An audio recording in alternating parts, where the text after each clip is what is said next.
tú bendigas a cada uno de los jóvenes, por favor, todos aquellos que no se han conectado, Señor, tú sabes cuál es su situación y te pedimos por cada uno de ellos.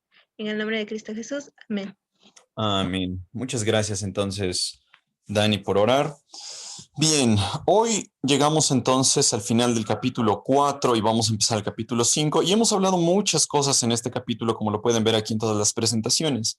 Lo que decidí hacer para terminar esta sección es un pequeño resumen de lo que hemos estado hablando hasta ahorita.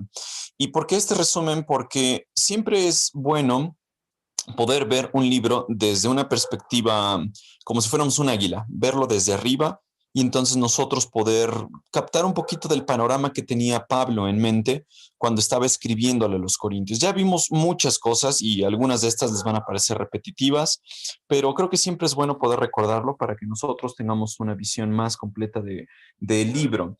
Habíamos visto que el pueblo de Corinto tenía grandes problemas que aborda Pablo a través de todo el libro y hasta ahorita nosotros hemos abarcado los primeros 4 capítulos.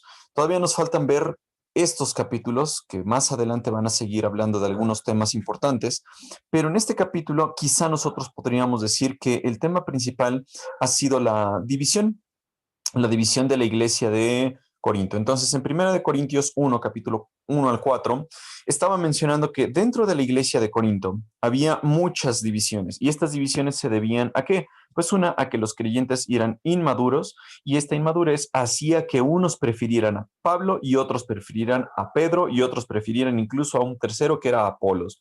Entonces, esta inmadurez, nos dice Pablo, es lo que ha originado estas divisiones. Y esta misma inmadurez nos ha creado algunas otras cosas que van a dar como resultado los problemas que va a abordar en el capítulo 5. Entonces, ¿cuál es la solución? Si un pastor actualmente tuviera este problema en la iglesia de que unas personas se quieren ir con su líder favorito, otras personas se quieren ir con otro líder y dicen, es que este es mejor y es que este sabe más y este predica mejor. La solución que Pablo da es, oigan, Cristo no está dividido. En realidad, el cuerpo de Cristo está integrado por los creyentes y no hay división en el cuerpo de Cristo. No pueden decir, yo le pertenezco a uno en vez de le pertenecerle a otro, porque en realidad todos le pertenecemos a Cristo. El único que murió en la cruz fue Cristo. Pero esto uno podría decir, ay, esto ya quedó atrás, a nosotros para qué nos sirve, solamente va a ser historia, como una clase de historia que nos va a dar Mario. Pues en realidad no. Actualmente, ¿qué es lo que ocurre? Viendo todo lo que tenían los Corintios en los primeros 4 capítulos que aborda Pablo, ¿qué problema hay en nuestra iglesia en la actualidad? Hoy en día, John MacArthur nos dice que hay mucha gente que considera a la gente que sirve como rockstar, como estrellas de rock y los alaban diciendo, uy, este tiene más preparación, este tiene más títulos, este ha escrito más libros, este predica de una forma más conservadora o más liberal, como le gusta más a la iglesia. Este tiene una iglesia de 3,000 miembros, mientras que el otro lidercito solamente tiene 100 en su iglesia. Y entonces uno de los problemas que tenemos en la actualidad, abordando los capítulos 1 al 4 que nos decía Pablo, es que la gente se fija demasiado en los líderes y los consideran estrellas de rock, que pueden hacer lo que quieran, que mientras más bauticen, más gente hay en su iglesia, más escriban, más publiquen, den más sermones, graben más cosas, bauticen a más gente, van a ser mejores siervos. Y ese es uno de los peligros que Pablo nos dice, tengan mucho cuidado, tengan mucho ojo el día de hoy, porque pasa lo mismo en las iglesias de hoy. Hoy en las iglesias podríamos decir, ay, es que esa persona sabe más que el otro pastor, es que ese pastorcito nada más es un siervo X, el otro, ese sí es un pastor en realidad. Y en el capítulo 4 y capítulo 3, Pablo está diciendo, oigan, no me corresponde ni a mí ni a nadie más ser jueces de esas personas, ni siquiera de nosotros mismos. El único que tiene derecho a juzgar cómo está sirviendo cada uno es Dios. Y entonces, para quitar ese problema, esa cuestión que hoy en día se presenta, Pablo nos dio una palabra que ya nosotros hemos visto varias veces, que es la palabra juperetes.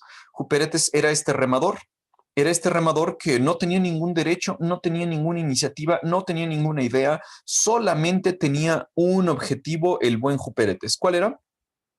El remar. Servir. Servir, exactamente. Era un esclavo. En realidad, algunas versiones van a traducir jupéretes como esclavo. Y Pablo les dice así, considérenos a nosotros, los siervos de Dios, esclavos. Pero les repito, Pablo estaba utilizando esta palabra en específico porque así quiere que sean. Y entonces es algo interesante que mientras Pablo, un gran apóstol, una gran leyenda del cristianismo, se decía a sí mismo esclavo, hoy en día hay iglesias que consideran a sus líderes como rockstar. Y entonces se siente bonito cuando uno como siervo lo animan y dicen, oye, me gustó tu sermón, me gustó tu clase, me gustó tu predicación, que Dios te bendiga, que Dios te siga usando. Uy, eso a nosotros los que estamos al frente del púlpito o que estamos enseñando en una clase, pues nos hace que se nos suba la autoestima y decimos, oye, sí es cierto, qué bueno soy, sí soy bueno enseñando, soy bueno predicando, soy bueno sirviendo, soy bueno haciendo esto, soy bueno el otro, y eso nada más hace que nuestro orgullo vaya subiendo y subiendo y subiendo, subiendo, subiendo de nivel.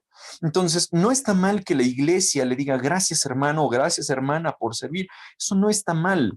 El problema es que como humanos a veces nos la creemos demasiado. Por eso Pablo dice, ni yo mismo me juzgo a mí mismo. No me importa el juicio que yo me emita porque puede estar sesgado por esto, por las opiniones de los demás. Wow, cuándo grande era Pablo. Wow, cómo predicaba. Wow, qué bien enseñaba.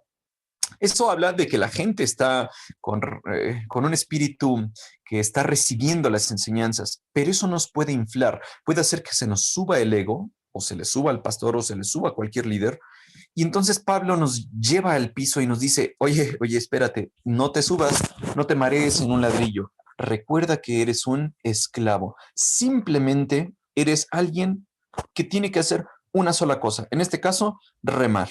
Si este esclavo se le ocurría remar a su propio ritmo, se le ocurría remar en su propia dirección, pues iba a crear un caos. Tal vez ni siquiera lo iba a poder lograr porque la corriente lo llevaba en una sola dirección, porque todos los demás estaban remando en la misma dirección. Entonces, este esclavo solamente tenía que seguir órdenes. ¿Órdenes de quién? Del capitán. En este caso, el capitán, el líder, el que manda es Dios. Entonces, la obligación del esclavo es solamente remar. No se le dice, ten ideas, no se le dice, crea, no se le dice que el capitán vaya y le pregunte, oye, Juperetes, ¿qué es lo que a ti se te ocurre? No. MacArthur en su sermón lo que decía era, ok, Dios es como el chef que prepara la comida, que da el alimento espiritual al pueblo de Dios. Y lo que Dios quiere es que este alimento llegue a su pueblo. La obligación entonces del siervo, del mesero, es llevar esta comida y entregarla así como el chef quiso al pueblo. No se le llama al mesero a que tenga ideas geniales, a que sea creativo, a que le eche unos ingredientes secretos y especiales al pollo, o en este caso, o al platillo que sea. Solamente se les dice, oye, de lo que Dios preparó, tú llévalo en el plato y entrégalo a la gente. La gente, cuando recibe la comida, no alaba al mesero. El mesero tampoco está buscando, miren, alábenme porque yo soy muy bueno, yo lo preparé. En realidad, cuando la gente dice, uy, de verdad eso está muy bueno, alaban al chef. Pero en el camino sí se nos puede echar a perder. Es decir, el mesero puede echar todo a perder. Se le cae mal, puede llevarlo a la persona equivocada. Entonces, la única cosa que tiene que hacer este chef es, el mesero es recibirlo del chef y entregarlo al pueblo sin meter sus ideas, sin meter sus ingredientes, sin ser creativo, sin ser él el centro de atención. Recordemos, él es un simple siervo. Pero ¿cómo lo va a hacer? Obviamente a través del estudio de la palabra de Dios. Y eso es lo que pues estamos haciendo en estas clases, estudiando la palabra de Dios así como va. Entonces, hasta aquí me han podido escuchar bien. ¿Hasta aquí queda alguna duda antes de que sigamos con el capítulo 5? Todo bien, No, todo todo bien. está bien, se escucha bien, Excelente. aunque un poquito Excelente. fuerte, pero bueno. Ay, perdón, es que lo tengo muy cerquita de mi voz. Entonces, habíamos visto en los capítulos 1 al 4 este gran problema, la división. Entonces, Pablo les dice, la solución de todo esto es recordar quién es Cristo. Cristo fue el que murió en la cruz, Cristo no está dividido, Cristo es el enfoque, no es Pedro, ni Pablo, ni Apolos, ni algún líder o algún siervo o algún maestro. Ellos no son el centro de atención. El que debe ser el centro de atención es Cristo. Y eso lo debemos recordar, mis hermanas, mis hermanos, hoy en día. Pero el capítulo 5 no podemos zafarlo del capítulo 4. Recordemos que la línea que lleva Pablo desde el inicio hasta el capítulo 16 es la misma. Está abordando los problemas que están en la iglesia de Corinto.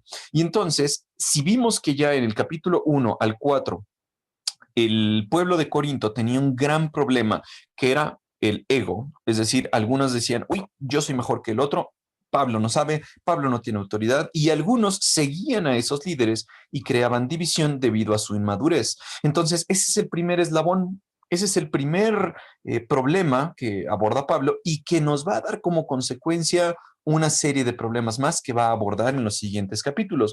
Entonces, todos los capítulos están ligados, pero nosotros, para hacerlo un poquito más sencillo, lo dividimos en secciones. Pero estas secciones están conectadas unas a otras. Las divisiones del capítulo 1 al 4 nos dan como consecuencia también el pecado sexual que aparece en el capítulo 5 y 6 y 7. Entonces, es bien importante que recordemos esto, porque lo que nos interesa no es hablar del problema, sino buscar la solución. Y siempre la solución que Pablo presenta en esta carta es Cristo.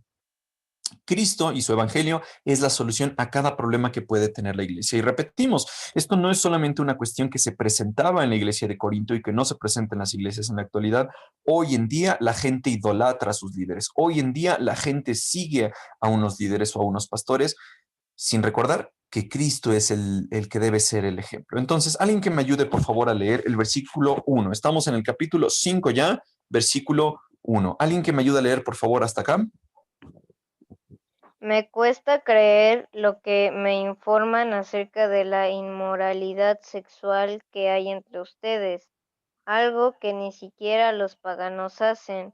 Me dicen que un hombre de su iglesia vive en pecado con su Uy, madrastra. gracias, Eddie. Esto es algo tremendo. Recordemos todavía la historia de Corinto. Decíamos que en Corinto había un centro de adoración a los ídolos. Y dentro de este centro de adoración había muchas mujeres sacerdotisas que pues, se dedicaban a complacer a los navegantes o a los comerciantes, ejerciendo su profesión de sacerdotisas prostitutas como parte del culto a su dios falso. Entonces, la ciudad de Corinto tenía pues este problema sexual muy marcado porque estas sacerdotisas lo que hacían era pues bajar todos los días a la ciudad y ejercer su profesión para que parte de esa adoración, por así decirlo, agradara a su dios o a su diosa que tenían en el pueblo de Corinto. Entonces, como muchos de Corinto habían salido de esas costumbres y entrado ahora a la iglesia de Corinto, la que había fundado Pablo, entonces traían algunas ideas distorsionadas sobre la sexualidad humana, sobre lo que Dios había diseñado para eso. Pero Pablo les escribe y les dice, ok, a mí me cuesta creer, es decir, Pablo estaba sorprendido por lo que había escuchado. Alguien le había informado del tipo de inmoralidad sexual que tenían los corintios. Ya era bien conocido que entre los griegos esta práctica era algo frecuente, que muchas sacerdotisas prostitutas ejercían su oficio para agradar a su diosa o su dios. Eso era algo común en el viejo mundo, entre los romanos, entre los griegos, y aquí a los que les está escribiendo Pablo, a los corintios, pues ya todo el mundo sabía que se portaban mal. Como Marisol nos dijo en una clase, ya se inventó ahí la palabra corintianizar, porque se daban cuenta que eran unas personas impuras los de Corinto. O sea, ya la gente de Corinto sabía que era un pecado sexual lo que estaban haciendo, pero los de Corinto, los de la iglesia de Corinto, fueron más allá. Es decir, se esperaba que la gente del pueblo hiciera eso porque no tenían a Cristo, pero dentro de la iglesia que hubiera ese tipo de pecado, a Pablo le costaba trabajo creer, lo había alarmado, lo sorprendía demasiado. Entonces Pablo les dice, me cuesta trabajo creer lo que me informan acerca de la inmoralidad sexual que hay entre ustedes, es decir, dentro de la iglesia. La palabra que se utiliza para, más bien que Pablo escribe para inmoralidad sexual aquí, es porneia, como lo alcanzan a ver aquí. Porneia es de donde se deriva la palabra pornografía.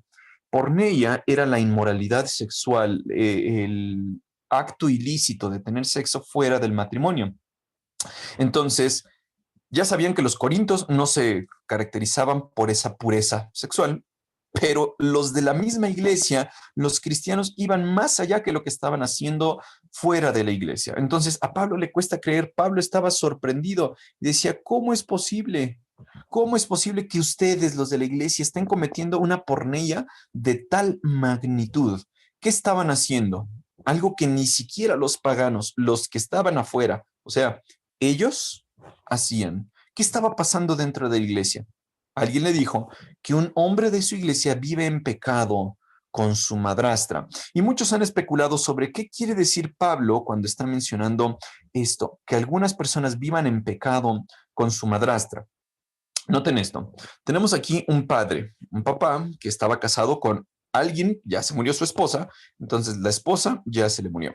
Entonces él se casó con una madrastra. Bueno, esa madrastra entonces empezó a tener una relación inadecuada con el hijo. Si nosotros pensamos en esto, esto obviamente también va a crear alarma de, uy, ¿cómo es posible que esté haciendo esto tanto el hijo o esta mujer? Entonces, uno podría decir, bueno, ¿a qué se refiere Pablo? No podemos entender con claridad a qué se refiere. ¿Este hombre estaba vivo o estaba muerto? Porque quizá ya se habían divorciado estos dos personajes, o sea, papá y madrastra ya se habían divorciado, y entonces, pues uno diría, ay, quizá no es tanto problema el que la madrastra se quede con el hijastro. No suena tan bonito, pero sería como el problema más leve. Lo que sería más feo sería si él siguiera vivo y ahora el hijo se mete con la madrastra mientras el papá sigue vivo. ¿A qué se refiere Pablo con esto? Bueno, con base en lo que vemos en este versículo y en otra parte de los escritos de Pablo, como en 2 de Corintios 7:12, entonces algunas personas creen, algunos comentaristas piensan que el papá seguía vivo. Entonces, miren esto. Cuando Pablo les escribió la segunda carta a los Corintios, en realidad creo que fue hasta la cuarta esta, dice, mi propósito entonces no fue escribir acerca de quien causó el daño o quien resultó dañado. ¿Qué quiere decir esto? Que quizá el hijo causó el daño y el padre resultó dañado. ¿Se dan cuenta ustedes de la clase de asquerosidad que estaba pasando aquí? Así podríamos decir, guácala. El hijo, mientras el padre estaba aún vivo, se enroló en una relación inadecuada con su madrastra. Y entonces Pablo les está diciendo, ¿cómo es posible que estén ustedes haciendo esto? Un hijo está dañando a su padre. Si el padre ya hubiera estado muerto, quizá pues no podría aplicarse esta frase a este versículo. En realidad no podemos saberlo porque algunas personas dicen que sí, el padre estaba vivo, el hijo se había enrolado con su madrastra mientras él seguía vivo. Otros piensan que esto se refiere a una costumbre que tenían los judíos. ¿A qué costumbre se refiere? El padre se casó con una mujer ya que su esposa había muerto. Pero quizá esta mujer después se convirtió al cristianismo. Entonces, cuando el padre seguía siendo pagano y esta mujer ya se enroló en el cristianismo, lo que algunos líderes le decían, oye, no puedes seguir en esta relación con tu esposo, tienes que cancelarla, tienes que divorciarte de él y buscarte a alguien dentro de la iglesia. Entonces, esta mujer dijo, ay, pues este muchachón, si es cristiano, pues vámonos con él. Entonces, quizá algunas personas piensan que eso sea a lo que se refiere, que ya no tenían alguna relación el padre con su madrastra y que por la guía de algunos líderes falsos, esta mujer estaba pensando en hacer lo correcto, yéndose ahora con un cristiano.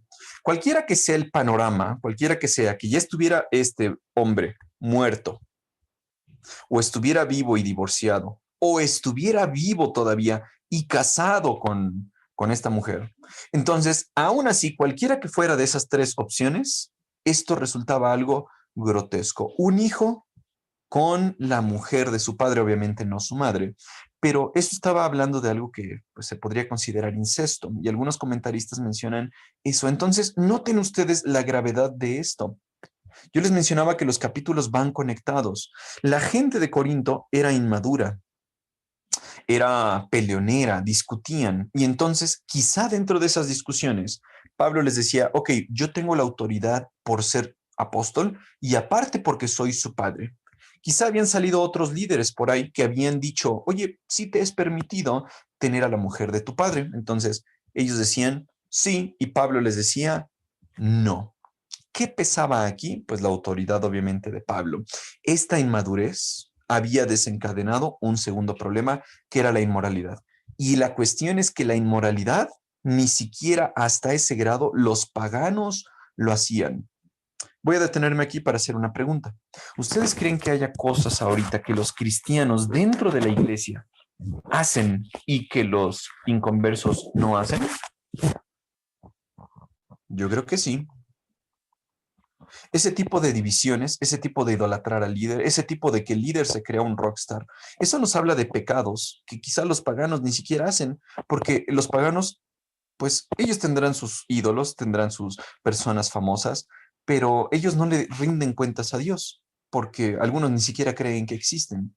Pero mientras una persona, un pastor, un líder, dice ser siervo de Dios y se cree una eminencia, se cree un rockstar, entonces quizá eso sea peor que lo que hacen los paganos. Entonces Pablo les está diciendo en cuanto al pecado sexual, oigan, ustedes están haciendo algo que ni siquiera el mundo hace. Bueno, ¿qué estaba Perdón, pasando? Sí, Mario. Es que vi que Eddie escribió que tenía dudas y solo quería sí. que le preguntara si sí quedó claro. Perdón, Eddie, no vi porque el celular lo tengo apagado. ¿Cuál era tu duda, Eddie? No entendí, para empezar. No entendiste que, De lo de la madrastra en adelante. ok, el pecado de la madrastra, era que el hijastro se había involucrado con ella en una relación ilícita. Es como si lo hubiera hecho su novia. Entonces, ninguno de ustedes como que vería bien que un hijastro hiciera su novia a su madrastra, ¿o sí? Pues no, ya sea que esta madrastra estuviera divorciada del papá o que fuera viuda del papá o que el papá todavía estuviera vivo en una relación activa con ella y fuera su amante, en ninguna de esas instancias estaría bien que la madrastra se involucrara con el hijastro. Entonces, eso es lo que está condenando Pablo. ¿Sí me explico ahora?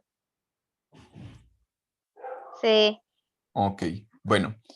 Pero ¿qué estaba pasando dentro de la iglesia? Entonces, en vez de que la iglesia dijera, guácala, esto está muy mal, esto está condenado, esto lo tenemos que evitar, ¿qué hizo la iglesia? ¿Alguien que lea el versículo 2, por favor? ustedes están muy orgullosos de sí mismos. En cambio, deberían estar llorando de dolor y vergüenza y echar a ese hombre de la congregación. Újule, tremendos versículos. Miren ustedes, ya vimos aquí el pecado resumido, como se lo acabo de decir a Eddie. Un hijastro se hizo novio o pareja de su madrastra. Ese era el pecado. Pero la iglesia de Corinto, debió haber dicho, ok, este es un pecador, entonces debían haber reprendido a este pecador. Y nos dice Pablo, echarlo de la iglesia. Pero eso no ocurrió. La iglesia de Corinto, ¿qué hizo? Se llenó de orgullo. Ese es otro problema dentro de la iglesia. Lo que les estamos diciendo aquí en la primera parte, en los primeros 4 capítulos, es que el problema de los corintios también resultaba en orgullo. Les decía, ustedes están envanecidos, les decía Pablo, están escuchando a uno y otro y otro y otro líder que quizá están en contra de Pablo y ellos están muy orgullosos de, uy, yo le pertenezco a Pablo, yo le pertenezco a Pablo, yo le pertenezco a este líder, yo le pertenezco a otro. Y aquí se nos dice que están orgullosos de tener este pecado, de que haya una relación entre hijastro y madrastra. Entonces, esto es una reprensión. Y Pablo les dice, ustedes, ¿cómo es posible que estén orgullosos? En vez de eso, lo que ustedes deberían haber hecho como cristianos, en cambio, deberían estar llorando de dolor, no estar llenos de orgullo y decir, wow, qué bueno que este hombre se hizo novio o tuvo una relación inadecuada con su madrastra. No, ustedes deberían estar llorando, estarían tristes, deberían estar en lágrimas por este pecado. Entonces, este llanto, este dolor, debió haber causado vergüenza y que echaran al hombre de la congregación. Noten esto, este es un versículo algo profundo porque nos va a dar pauta para los siguientes versículos. Esto es algo muy importante porque uno podría decir, bueno, ¿y cuál es la función entonces de la iglesia? Estaba buscando imágenes que pudieran representar esta idea y encontré esta imagen que me pareció bastante buena. La iglesia en realidad sabemos que es el cuerpo de Cristo. Pero ese cuerpo de Cristo está formado por creyentes verdaderos. Y estos creyentes verdaderos sirven como estos amigos, estos azules. Vamos a ponerle aquí líderes que protegen a la iglesia, que protegen al rebaño, que protegen a aquellos que están adentro. Entonces, uno podría decir, ay, me van a correr de la iglesia, ya no tengo que ir a la iglesia, qué padre, ahorita en la pandemia ya no hay servicios, por mí mucho mejor. Pero la iglesia sirve como un lugar de refugio, como una casa, como una familia que protege contra el mundo. Entonces, lo que está diciéndoles Pablo aquí es, ok, ustedes están viendo ese pecado del hijastro con la madrastra y se pusieron orgullosos. Deberían cambiar a estar llorando y sentir vergüenza, sentir pena. Y como resultado, a ese hombre, a este pecador, echarlo hacia fuera de la iglesia. Y uno diría, oye, entonces, ¿le están haciendo que pierda la salvación? No, porque los versículos que vienen nos van a hablar de eso. Lo que están diciendo es, quiten a este hombre de entre la congregación por algunas razones. Como lo vamos a ver más adelante, una, si este hombre permanece dentro de la iglesia, va a infectar como el coronavirus, va a contagiar a otros con esa mentalidad. Y después la iglesia va a estar plagada de este pecado. Entonces, esa es la primera razón, para proteger al resto de la iglesia. Y dos, para que este hombre sea entregado a Satanás y él lo aflija de tal manera que él sufra, se arrepienta y regrese a la comunión. Nos dice la Biblia que se preserve su alma y que él sea salvo. Entonces, aquí estamos hablando de unas cuestiones, pues, fuertes en cuanto a la iglesia. La iglesia sirve como protección, como lo vemos aquí en este dibujo. Sirve como un lugar que también los líderes deben cuidar. Si ven una cosa que no sea correcta, si un hermano está haciendo cosas que no son correctas y saben que eso va a contagiar a la iglesia, ¿cuál es nuestra obligación? Sacarlo de la iglesia. Y uno diría, oye, pero ¿no es eso una cuestión de falta de amor? ¿Cómo le vas a poder decir al hermano, oye, te amo y lo corres de la iglesia? No vas a entrar a la iglesia. Bueno, pues es por su protección y por protección del resto de la iglesia. Jesús mismo habló de esa cuestión en Mateo 18 y nos dijo que pues debemos confrontar a alguna persona que está en pecado.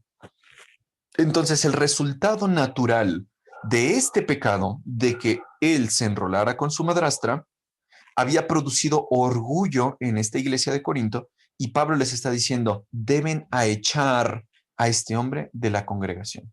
Entonces, yo podría seguir hablando y hablando y hablando, pero nos quedan 6 minutos. Voy a tomar esto para hacer algunas preguntas. ¿Tú te consideras, o sea, ya no hablando de alguna persona que quizá está en pecado, en un pecado flagrante como este hijastro y esta madrastra, tú, tú como cristiana o como cristiano, o incluso los líderes que están escuchando esto, tú como líder, ¿cómo te sientes dentro de la iglesia? ¿Te sientes privilegiado y agradeces a Dios porque estás en una congregación sana, en una congregación que ve por ti, en una congregación que te cuida, en una congregación donde Dios te ha puesto para tu propio cuidado? ¿Tú das gracias a Dios por eso o anhelas el día en el que ya no tengas que estar en una congregación? El estar fuera de esta congregación, nos decía Pablo, es una señal de castigo, es algo fuerte, porque te estás perdiendo de esa protección que te dan tus líderes y tus hermanos y obviamente Dios.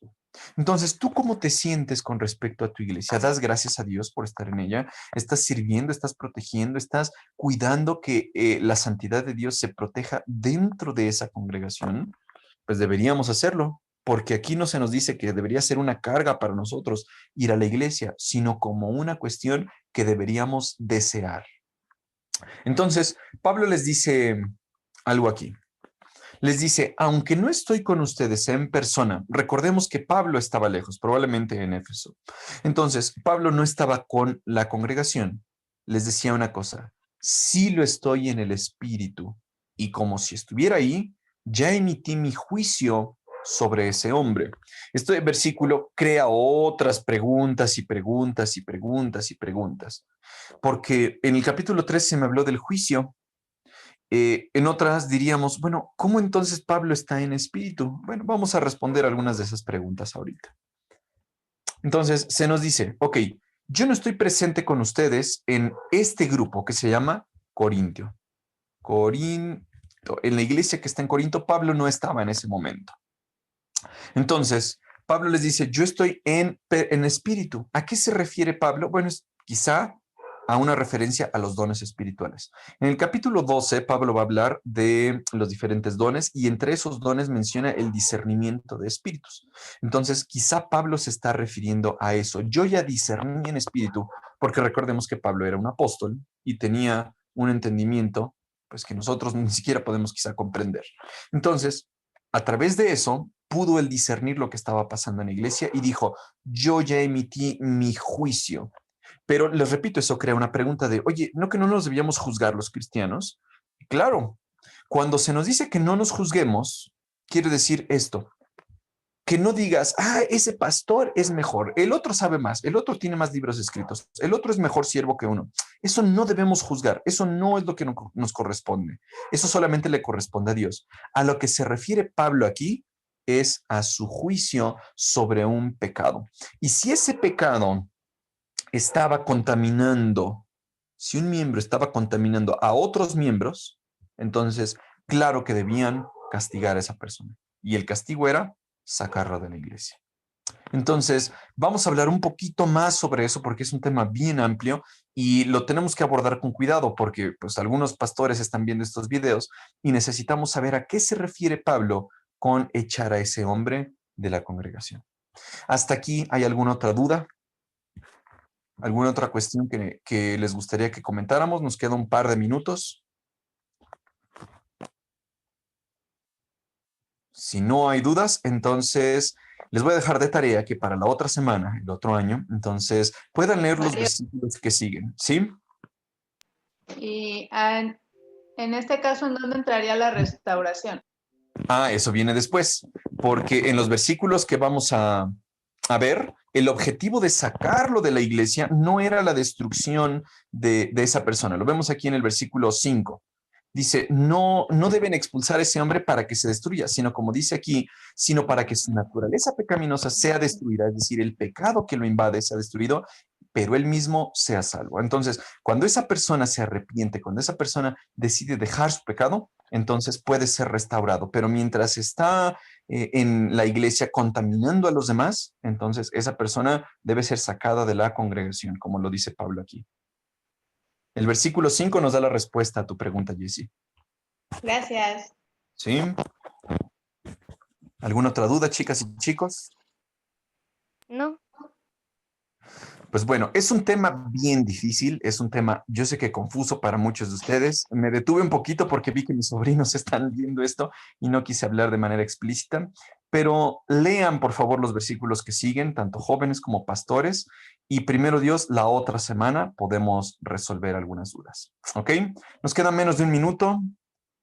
Por favor, prendan sus cámaras para desearnos un feliz